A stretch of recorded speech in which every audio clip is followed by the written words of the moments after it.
Buenas tardes, hermanos. Dios les bendiga ricamente. Otra vez estamos desde la casa grabando para la clase de escuela dominical. Yo sé que no la podemos ver en la escuela el domingo precisamente. Los tiempos no nos están dando fáciles a Jonathan y a mí para grabar estos estudios, pero les prometo que en cuanto yo los reciba, ustedes también los van a recibir. Así que sigan orando por nosotros para que todo esto se pueda seguir organizando. Mucha gente está trabajando y entonces el tiempo se ajusta más. Gracias, Johnny, por tu ayuda como siempre en este proceso. Y queremos agradecer a Dios porque podemos seguirlo haciendo. Yo sé que hemos estado meses con esta dificultad. De hecho, ya cumplimos un año desde que fue declarada la pandemia mundial. Así que estamos tratando de continuar. Esta mañana en la iglesia pues había un buen grupo de personas presenciales, tanto adultos como niños. Si usted quiere seguir viendo los cultos desde su hogar, hágalo con mucho, guardando siempre las distancias, con cuidado. En la iglesia lo estamos haciendo, aunque también a veces fallamos en ciertas cosas, como siempre, ¿verdad? Pero bueno, damos gracias a Dios porque podemos seguirnos reuniendo. Hay otros programas también online, pero la mayoría son en inglés. Y espero que esta clase que hacemos en español, usted pueda seguir usando para su beneficio.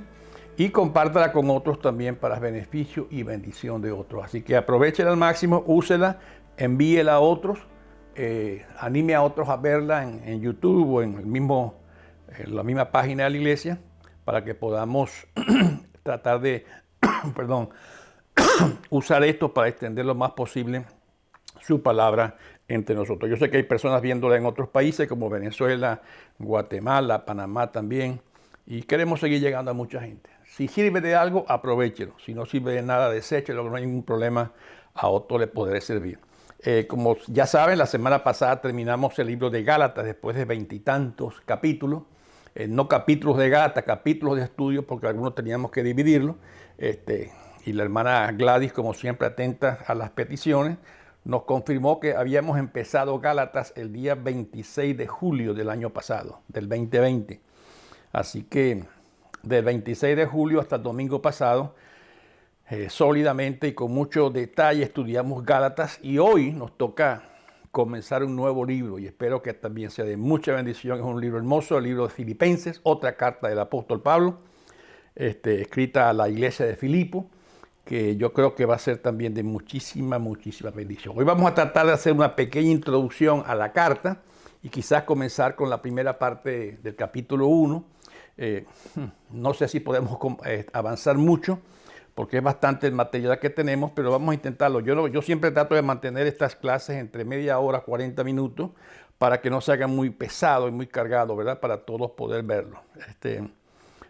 Y como es una clase dada por mí solo, no hay preguntas, no hay interacción, entonces yo no quiero hacerlo más pesado de lo que verdaderamente es. Pero bueno, vamos a comenzar con algunos pensamientos de la introducción de este hermoso libro de la carta de Filipenses, escrito para la iglesia de Filipos, que estoy seguro que va a ser de bendición para muchos. Ya yo estoy estudiándola poco a poco y veo que tiene muchas cosas buenas que mostrarnos el apóstol Pablo en esta nueva carta. Oremos entonces, hermanos, y pidamos al Señor su dirección en todo esto. Padre, gracias por la oportunidad de estar juntos acá, poder compartir, aunque sea por este medio, tu palabra, y que podamos llegar a otras personas, Señor, que están en otros lugares que también pueden aprovechar. Y te pido que tú uses este medio y esta carta y esta clase y mis palabras, según, Señor, tú veas adecuado usarla en cada persona. Creemos, Señor, que tú puedes hacerlo, no porque somos nosotros, sino porque eres tú, Señor, usando tus instrumentos, y que tu Espíritu Santo use tu palabra, que hay promesas sobre ella de que nunca vuelve vacía. Así que con humildad nos acercamos a tu palabra, Señor, reconociendo tu señorío sobre todas estas cosas y pedimos tu bendición y tu dirección. Bendice a cada hermano que está viendo este video, a cada hermana, cada familia. Señor, guárdales en este tiempo tan difícil para cada quien y pedimos que tú sigas protegiéndonos en todo lo que hacemos, Señor. Pedimos tu cuidado, pedimos tu bendición y tu guía en el nombre de Cristo Jesús. Amén y amén. Bien, como les dije, nos toca entrar a Filipenses y quiero hacer algunas ideas para ir conociendo un poco la carta en general a la que estamos entrando, ¿verdad? Y yo diría que fue hace unos 20 siglos atrás cuando un fabricante de tiendas ambulante como Pablo estaba preso, y la razón de estar preso es alterar el orden público prácticamente. Y ese tiempo preso ahí en la cárcel, el mayor tiempo lo dedicó a escribir. Lo usó mucho para escribir. Por supuesto, también compartía con las personas que estaban a su alrededor de Cristo, pero usó para escribir, escribió mucho, y mucho de lo que él escribió se conserva para hoy. Estaba preso, por cierto, por el emperador de ese momento llamado Nerón, que también escribió mucho, fue un escritor muy dado a eso. Sin embargo, se puede reconocer que no hay ningún escrito hoy de Nerón que se pueda encontrar, aunque se sabe que escribió mucho. En cambio del apóstol Pablo, millones de personas en estos últimos 20 siglos conocen, han leído, han estudiado esta carta de Pablo. Se ha traducido en muchos idiomas y se ha estudiado y manejado y se encuentra todavía actual. Pablo, reconocido, y muchos quizás de nuestros hijos hoy lo ponemos Pablo, y San Pablo quizás se llaman grandes catedrales. En cambio, el nombre de Nerón hoy en día se usa más para perros, no tanto para personas. Nadie pone un niño Nerón. En cambio, sí ponemos a los perros Nerón. Pero Pablo sabía que el evangelio se iba a extender a pesar de todas las dificultades que estaba él y la iglesia confrontando. Y sabía que eso iba a ser así hasta que volviera Cristo a esta tierra. Y Pablo lo entendía a través de la cruz, y podía reconocer, y es una de las cosas profundas que tiene Filipenses, y estoy dando algunas señales de lo que vamos a tratar en las clases futuras. Pablo entendía que el poder de Dios no se basaba en su fuerza, sino claramente entendía que el poder de Dios se perfeccionaba a través de su propia debilidad, de la debilidad de los instrumentos que él usa. Y es clave en todo el libro de Filipenses esta idea. Yo diría que quizás Pablo estaba escribiendo para la gente de su época, no tanto para él. Quizás no esperaba que 20 siglos después sus cartas siguieran rondando y siendo estudiadas, pero así es, ¿verdad? Quizás escribió para gente muy distinta de nosotros, sin duda que fue así, a culturas distintas. Pero Pablo extendió todo ese evangelio desde su encarcelamiento. Desde la persecución de los filipenses, el evangelio fue extendido. Y hoy, aunque Pablo no nos puede visitar para preguntarnos estas cosas, sí podemos nosotros acercarnos a sus cartas, visitarlo a él, por decirlo así, y aplicar esa forma de cómo él veía las cosas. Y por eso queremos entrar a este mundo de Pablo y ver cómo él pudo, en ese tiempo tan difícil de persecución y de amenaza aún de vida, ver cómo ellos podían enfrentar la tarea de enseñar todo lo que hicieron, que todavía 20 siglos después podemos recordarlos y podemos aprovecharlos. Y hoy en día vamos a hacerlo a través de este hermoso canto. Debemos pues estar conscientes de ciertas cosas. Recuerden, el pueblo de Filipo en ese siglo I de la era cristiana no era una ciudad muy grande, pero sí estaba bien ubicada y tenía una cultura muy propia. Dice que tenía tierra muy fértil y abundante agua en sus alrededores. Y sobre todo porque era atravesada prácticamente por la mitad de esa ciudad por una gran vía muy importante, una carretera muy importante conocida como la Vía Ignacia. Venía desde Roma e iba hacia las provincias orientales esa carretera, y se usaba mucho para comercio y todas las necesidades que habían en esa época. El lenguaje común en ese momento en Filipo era el griego, a pesar de que era una colonia romana, y muchos de sus habitantes eran soldados romanos que se habían quedado en esa zona aún después de la conquista, se habían establecido ahí, pero también hablaban latín, pero tenía una cultura muy romana. Y para Pablo, esta ciudad de Filipo, que él escogió, por cierto, como una base para su esfuerzo evangelístico misionero hacia otra zona llamada Macedonia. Y ya ustedes van a empezar a recordar por qué Pablo fue a Macedonia y de qué manera llegó allá. Él iría a Macedonia siguiendo una visión de Dios. Si ustedes pueden leer allí en Hechos capítulo 16, los versos 7, 8 y 9, todo ese párrafo, les va a recordar a ustedes la lectura de cuando Pablo recibió ese llamado de Dios de un varón que le dijo, ve a Macedonia y ayúdanos allá en esa zona. Y Pablo, siguiendo esa visión de Dios que recibió de Dios, junto con su compañero Silas, Timoteo y Lucas, emprendió esa misión larga y muy atractiva y muy activa para llegar hasta esa zona de Filipo y poder de ahí partir a alcanzar esa zona del mundo que era Macedonia, donde había recibido la visión de Dios para que fuera. No estuvo mucho tiempo en Filipo, pero fue muy activa su tiempo ahí en ese sitio. Según la historia nos cuenta, y lo dice en varios lugares, no había sinagoga. Recuerden que Pablo, cuando llegaba a este tipo de ciudad, primero iba a la sinagoga a enseñar y ahí no encontró ninguna. Aparentemente no había muchos hombres creyentes judíos como para que diera chance de formar una sinagoga. Tenía que haber cierto número de hombres. Y ahí en el capítulo 16 de Hechos, en el verso 13, nos narra que Pablo tuvo que encontrar un lugar de oración fuera de la ciudad, junto al río, donde algunas mujeres piadosas se acercaban a orar o se reunían ahí a orar y quizás a tener su culto para Dios, para el Señor, un poco escondido porque no era muy bien visto para la cultura romana esas reuniones de judíos en esa zona, ¿verdad?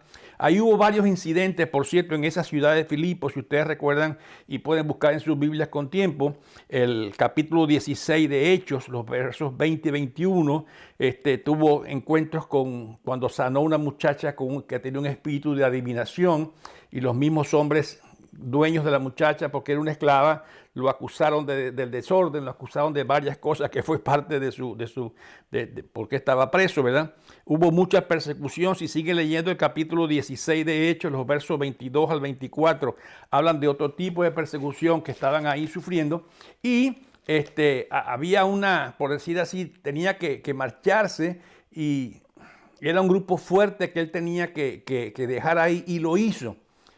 Al marcharse de esa ciudad ya dejó un grupo establecido, una iglesia bastante organizada. Recuerden también que había una mujer ahí y su familia llamada Lidia, que también estaba, si ustedes lo pueden encontrar en Hechos 16, 14. Así que había muchas cosas pasando en Filipo. La situación con el carcelero también, recuerden que fue donde Pablo y Silas fueron sacados de la cárcel por un ángel y que prácticamente se iba a matar el carcelero de Filipo porque creía que se habían escapado y ese hombre creyó con su familia, está en el libro de los Hechos, capítulo 16. Era un grupo, entonces ese grupo que había dejado ahí, estaba el carcelero, estaba Lidia, estaba esta muchacha quizás que había sido sanada de esa esclavitud, de la adivinanza, y todo esto en medio de esa lucha. Sin embargo, era una iglesia fuerte, favorable y que apoyaba a Pablo en esos ministerios que él quería alcanzar. Le apoyaba con oración, pero también lo hacía aún económicamente en ese tiempo de misiones. Hechos 4, ahí lo vamos a leer mismo en Filipenses 4, por cierto, lo vamos a ver. Y ellos lo hacían con mucha generosidad, daban a las misiones de Pablo con mucha generosidad y daban a los necesitados de Jerusalén también, en otras partes lo enseña, los necesitados de Corintio también lo hacían. No era gente muy rica, pero daban con generosidad ante esas necesidades. Entonces vemos a Pablo escribiendo esta carta con varios motivos, ¿verdad? Como siempre Pablo toca el tema, recordarles que estaba preso y aún esperando ser ejecutado. Según Filipenses 1:20, Pablo tenía peligro de perder la vida y quería hacerlo para animar a esta gente a continuar lo que ella había sembrado. Por cierto, ¿dónde estaba preso Pablo? Hay un poco de desacuerdo en la historia sobre esto. Algunos piensan que estaba en Roma, otros piensan que estaba en la ciudad de Éfeso. La mayoría de la gente cree que estaba en Éfeso por muchas de las referencias que él hace. Pero él quería aclararles también a ellos, así como lo hizo en Gálatas, que tuvieran cuidado con los judaizantes. Ya lo vimos bastante allí en Gálatas, ¿verdad? Que hacían énfasis en la ley y en la circuncisión. Pero también quería hacerles una advertencia fuerte. En el capítulo 3 los vamos a ver sobre los falsos maestros. Cuidado con los falsos maestros. También quería darle gracias. y elogiarlo, especialmente a una persona llamada Epafrodito, que fue un enviado de la misma iglesia para apoyarle, ¿verdad? Lo había enviado para apoyarlo específicamente cuando estaba en la prisión, que hay una historia bonita sobre ese tema. Pero el propósito central de toda esta carta era aclarar la verdad y que no quedaran cosas falsas y que nada pueda ser estar equivocado. Según y estaba haciendo mucho énfasis en el Evangelio, Filipenses 3:17, Filipenses 4:9, por ejemplo, tiene citas muy memorables que las hemos recordado por mucho tiempo. Ahí donde él dice, para mí el vivir es Cristo y el morir es ganancia. También en esa carta él dice, tengan la actitud de Cristo. Él dice, alégrense con el Señor, siempre alégrense con Él. Y también enfatiza todo lo que pidan a Cristo, todo lo puedo en Cristo, que Él me fortalece. Así que tenemos bastante que ver en esta carta para seguir trabajando entre nosotros y sacarle bastante provecho a ella. Son frases ligadas siempre a conceptos de teología muy importantes. Sobre todo, la carta tiene un énfasis especial en la unidad del cuerpo de Cristo y en el compromiso de la vida cristiana que Pablo estaba exigiendo o pidiendo que se tuviera. Y tiene, por decir así, para nosotros grandes desafíos el estudiar esta carta, y porque tiene, repito, grandes cosas teológicas muy importantes. Habla de la unidad del cuerpo de Cristo, la importancia de ello. Habla también de cómo podían aguantar persecuciones y ataques. Pablo lo enfatiza. Dar un testimonio único al mundo, aún en medio de esa dificultad. Ser hallados intachables, intachables en Cristo Jesús. Se enseña de esa unidad no como un camino para lograrla, sino como una orden específica. Hagan esto, hagan aquello, lo dice una y otra vez. No hagan nada para su propia honra. No se quejen. No estén en desacuerdo, y muchas de estas cosas las hace, ¿verdad? Y usa ese ejemplo de Cristo mismo en Filipenses 2, 5 al 11. Usa el ejemplo de Cristo como modelo. Y tenía también presenta Pablo en toda esta carta una cosa que en Gálatas la nombramos al final, por cierto, sobre el sufrimiento, el problema con el sufrimiento. No es una respuesta clara, más bien dice cómo Dios puede usar el sufrimiento para el crecimiento de la iglesia y el crecimiento de los hermanos. Pablo toca, y está bien pensado haciendo esto, estaba preso, pero también estaba peligrando a su vida, pero también sabía que había críticas para su vida. Así que él hace este énfasis, también hace un énfasis especial entre lo que es la gracia de Dios y las obras. Y esto lo vamos a ver repetidamente en este libro. La salvación que tengo y la salvación que me será dada. Hace mucho ese énfasis, lo hemos estudiado en otras clases, por cierto, cuando hablamos de lo que ya es y lo que va a venir. Soy salvo, pero camino a mi salvación. Vivo en el cielo, pero no he llegado a él todavía. Y Pablo hace mucho énfasis de una manera muy, muy hermosa en este libro. Habla mucho de la obediencia como medio de exaltar a Cristo, como medio de exaltar al Señor. Ahí en Filipenses 2, 9 al 11. Aclara el punto. ¿Somos salvos por obras? No. Pero siempre hay una relación entre la gracia de Dios y las buenas obras humanas. Siempre existe esta relación y Pablo hace ese énfasis en él fuertemente. Obedezcan, hace énfasis en la obediencia, que es la base de la justicia de Dios, la obediencia. Y Pablo enseña sobre esta gracia muy claramente aquí en Filipenses, está abundante, y por eso me anima a entrar e introducirme a este libro. Y también habla de la relación que puede haber entre la iglesia y el mundo. Estoy dando como un panorama de todo lo que tiene Filipenses, con el propósito de estarlos animando a adentrarse esta carta junto conmigo de una manera muy, muy despierta. No nos anima a escondernos, no nos anima a retirarnos, no nos anima a salirnos del mundo, de la sociedad. Aunque el mundo y la sociedad no te favorezcan, Pablo enseña que somos luminares, estamos dentro del mundo y que vamos al mundo con un entender de la Biblia claro para poder lograr el objetivo que Dios tiene. Por eso Pablo puede exclamar que él se alegra en su prisión, que él se alegra de estar preso porque sabe que esa cárcel o esa situación que está pasando tan difícil va a redundar en que muchos puedan conocer a Cristo y ser salvados. Inclusive, en una parte dice que muchos de los soldados que lo cuidaban a él, como tenían que rotarse cada cierto día por la guardia, era gente nueva a quien él podía hablarle de Cristo. Así que escribía y predicaba desde la misma cárcel. Solo esa visión de que cristocéntrica podía dar a Pablo la seguridad de que él estaba influenciando en toda aquella sociedad de donde estaba preso y aún de esa sociedad allá en Filipos. Tenía un objetivo muy claro, que el evangelio se extendiera hasta la venida de Cristo. Pablo sabía que así iba a ser. Pablo reconocía eso. Por eso se preocupaba y se preocupó por esta escritura tan importante de Filipenses, todo el capítulo, para dejar eso bien sentado y bien claro en esa iglesia que está preparado. Ahora quiero leer Filipenses capítulo 1, los primeros 11 versículos, y dar apenas ese primer acercamiento para que podamos ver todo lo que aquí tiene, ¿verdad? Entonces vamos a aprovechar este rato para hacerlo. Vamos a leer Filipenses capítulo 1, los versos 1 al 11. Adelante. Vamos a leer entonces el capítulo 1 de Filipenses, los primeros 11 versos. Pablo y Timoteo, siervos de Cristo Jesús, a todos los santos en Cristo Jesús que están en Filipos, junto con los obispos y diáconos. Que Dios nuestro Padre y el Señor Jesucristo les conceda gracia y paz. Doy gracias a mi Dios cada vez que me acuerdo de ustedes. En todas mis oraciones, por todos ustedes, siempre oro con alegría, porque han participado en el Evangelio desde el primer día hasta ahora. Estoy convencido de esto.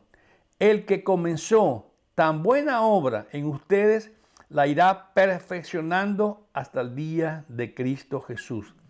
Es justo que yo piense así de todos ustedes, porque los llevo en el corazón.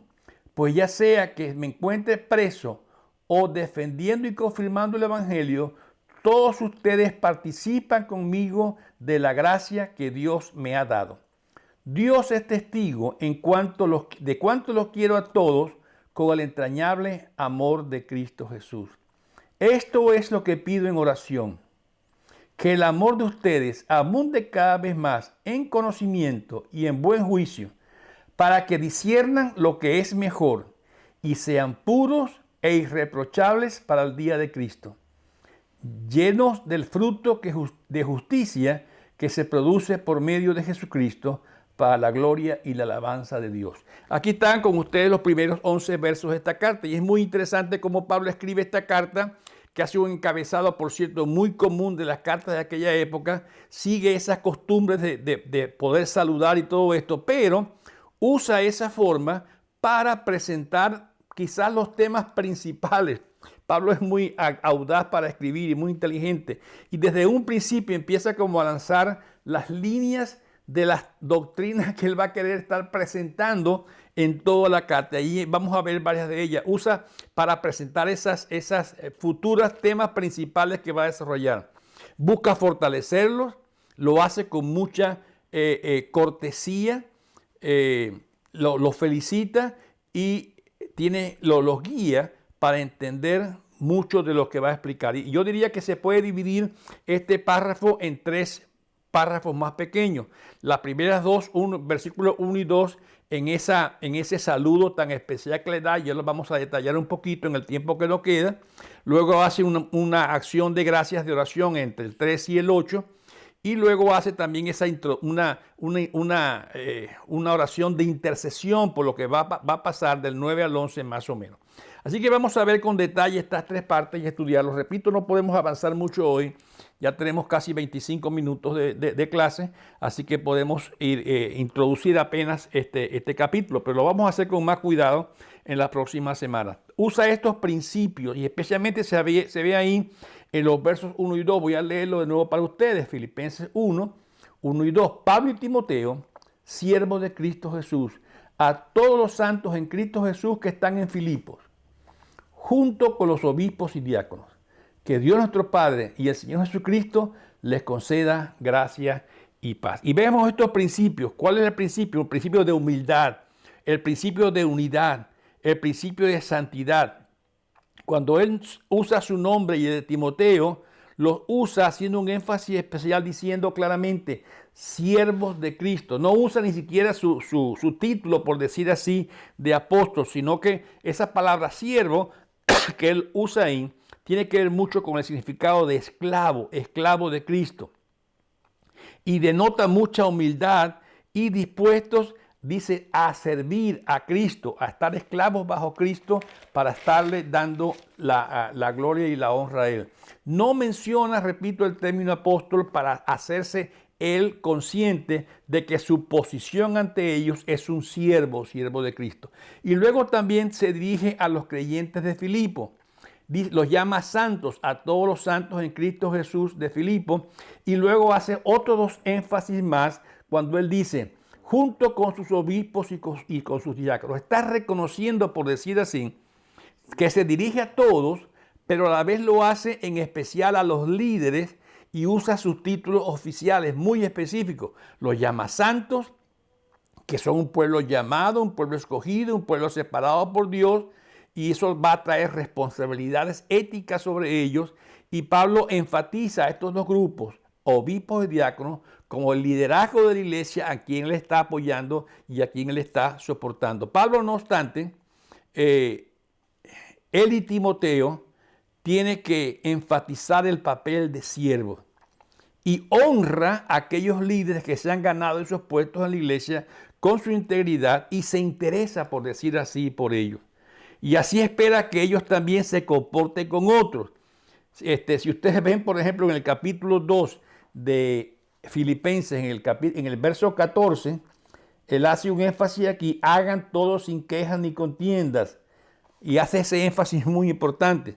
Y en el mismo capítulo 2, al principio, después que habla de la humillación de Cristo Jesús, dice cada uno debe velar no solo por sus propios intereses, sino también por el interés de los demás. Y así lo hace ver de muchas maneras. Y había inclusive dos damas ahí en el pueblo más bien de Filipo, que parece que no se hallaban muy bien entre ellas, ¿verdad? Y allí en el capítulo 4, verso 2 dice, ruego a Evodia y también a Síntique que se pongan de acuerdo en el Señor. Así que Pablo sabe que hay ciertas cosas en la iglesia de Filipo que no están totalmente derechas, como esas dos damas allá, Evodia y Síntique, y las va a llamar. No las nombra al principio ni en el saludo, aunque quizás le hubiera gustado mucho a ellas que las nombraran, que sus nombres aparecieran allá. Él no tiene favoritismos, él está claro en lo que está diciendo, los llama santos, unidos con Dios, y así él ha decidido hacerlo. Además le habla de la gracia y la paz de Cristo. Quien es rico, siendo rico se hizo pobre. Si ustedes pueden leer en 2 Corintios 8:9, está la enseñanza ahí. Usen, manifiesten esa gracia, la misma gracia de Cristo.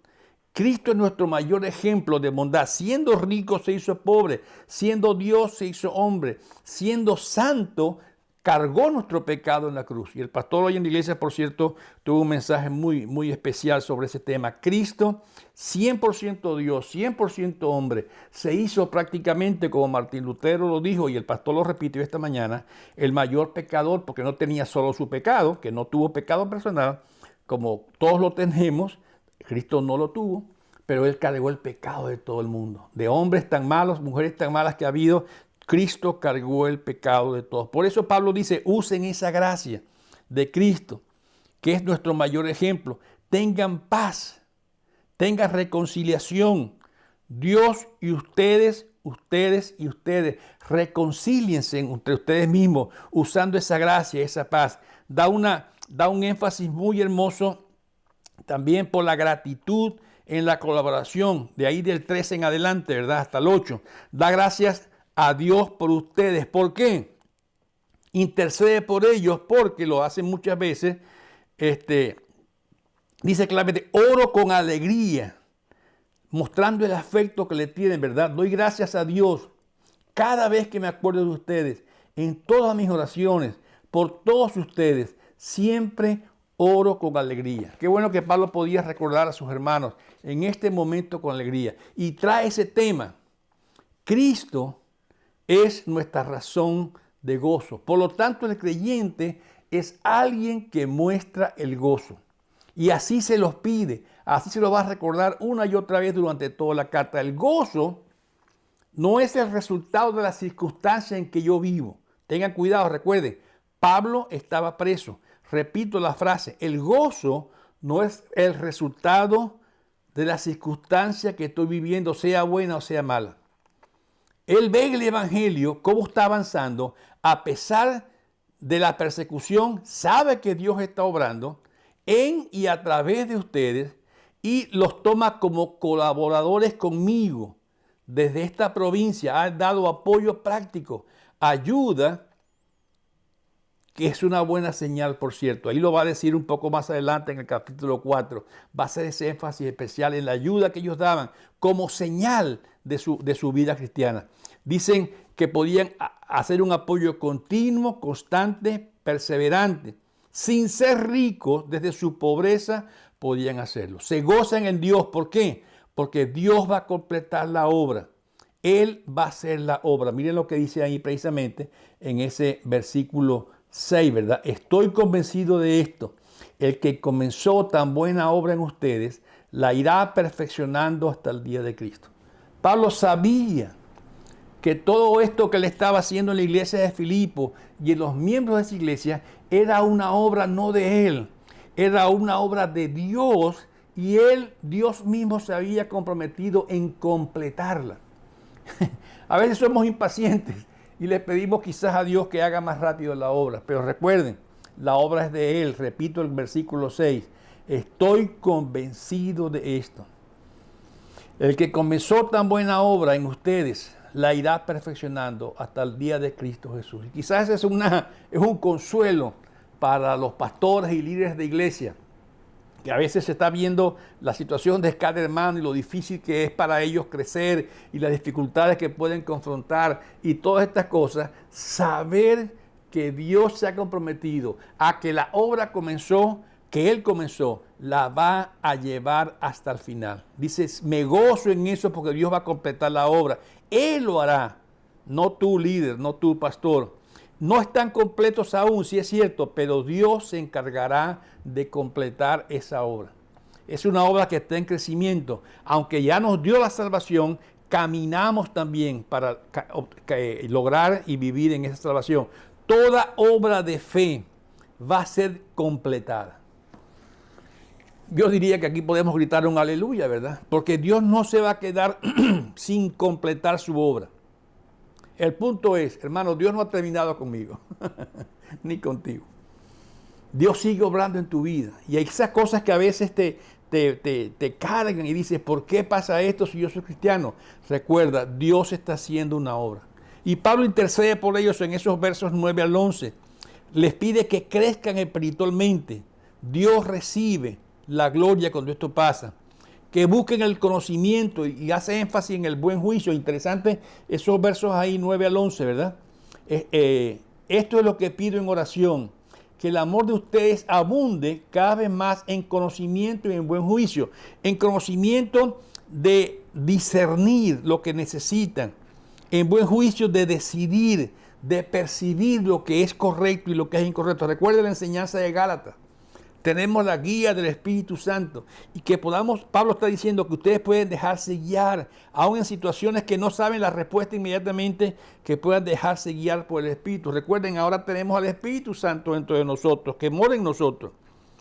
Y quizás si hay un momento que no sabemos lo que es correcto, lo que es incorrecto, que el Espíritu deje claro en nosotros. Cada caso es correcto. Y todo esto basado en la voluntad de Dios. Disciernan lo mejor, dice Pablo. Aprendan a discernir lo mejor.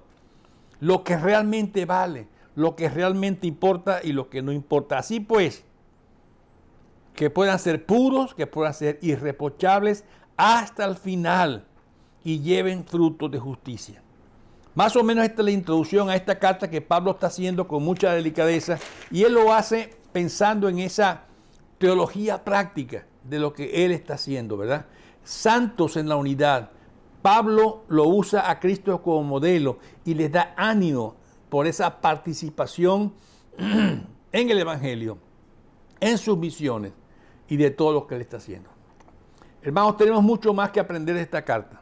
Tenemos mucho más que seguir con esta carta. Pero vamos a dejarlo para el próximo capítulo para que podamos exprimirlo lo mejor posible. Pero recuerden eso, Pablo está entonces expectante ante lo que Dios va a hacer. Le ha dado las líneas de todo lo que va a hablar en la carta y les ha enfatizado, Dios está haciendo una obra. La obra no es de Pablo, ni de Timoteo, ni de Silas. La obra no es de ninguna iglesia, la obra es de Dios y Él la está haciendo. Yo quiero que descanses en esta semana en eso. Cualquier cosa que tú veas en tu vida que quizás no estás conforme aún, decirle, Señor, sigue haciendo la obra en mí. Señor, sigue obrando. Porque al fin y al cabo el Espíritu es el que vive en nosotros y el que está moldeando nuestro carácter, nuestras malas costumbres, nuestros malos hábitos, nuestros malos pensamientos, nuestras malas actitudes, nuestras malas acciones. El Espíritu Santo las va moldeando, como Él dice también, para parecernos a Cristo. Y que este ánimo que podamos cobrar de que nuestro crecimiento está en las manos de Dios y Él se ha comprometido a llevarlo hasta el final, les anime en estos días a seguir adelante, confiando en el Señor, confiando en su Espíritu y creciendo en Él. Hermanos, estamos introduciendo apenas el libro de Filipenses. Yo espero que siga siendo de mucha bendición y les ruego al Señor que Él hable a sus corazones a través de estos versículos y muchos más que vamos a estudiar para el crecimiento personal de cada quien y el crecimiento de su obra, aquí en los Estados Unidos, aquí en Miami y en cualquier parte donde esta enseñanza pueda llegar. Gracias por su tiempo. Vamos a orar y pedirle al Señor que Él confirme esta enseñanza en nuestro corazón y la semana que viene continuamos con la bendición de Dios. Padre, qué bueno poder reconocer que entre medio de todas estas cosas tú estás haciendo una obra. Y aunque a veces nos sentimos cargados y con dificultad de decir, Señor, ¿qué pasa conmigo? Tú te has comprometido a completar esa obra antes de que Cristo venga. Y así creemos que lo vas a hacer, Señor. Porque no porque somos nosotros, no porque nuestra fuerza, no porque lo logremos, es porque tú te has comprometido a llevarnos a ese varón perfecto, a la estatura de Cristo. Padre, guíanos en este camino, bendice a cada hermano en esta semana de trabajo y que tu paz y tu bendición esté sobre todos nosotros. En Cristo Jesús te lo pido. Amén y amén. Gracias, hermanas, por su tiempo. Dios les bendiga.